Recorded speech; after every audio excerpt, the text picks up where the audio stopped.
دنیا بھر میں کنٹریز اپنی تعلیم پر ہیوی انویسٹمنٹ کرتی ہیں کیونکہ تعلیم ہیومن کیپٹل، پروڈکٹیوٹی، ٹیکنالوجی اور معاشی خوشحالی کی فاؤنڈیشن ہوتی ہے۔ پاکستان آج اپنے جی ڈی پی کا صرف 1.9% تعلیم پر خرچ کرتا ہے۔ انڈیا اس کی ڈبل سے بھی زیادہ لگاتا ہے with 4.1% of their GDP spent on education۔ South Asia کا ایوریج بھی 2 سے 3% کے درمیان رہتا ہے۔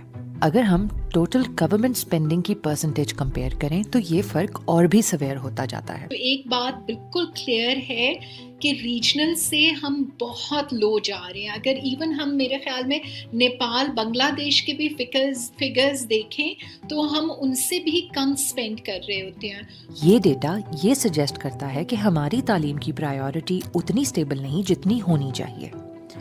تو سوال سمپل ہے، پاکستان کا ایجوکیشن سپینڈ اتنا کم کیوں ہے، اور یہ ہمیں پاکستان کی سوشل ڈیولپمنٹ کے بارے میں کیا بتا سکتا ہے؟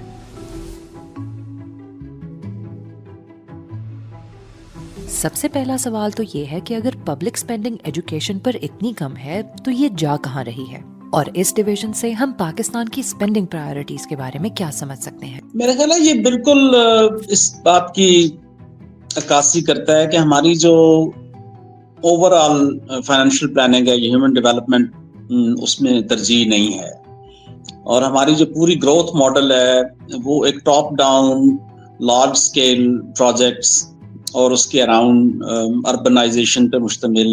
Human development is not at the centre of it.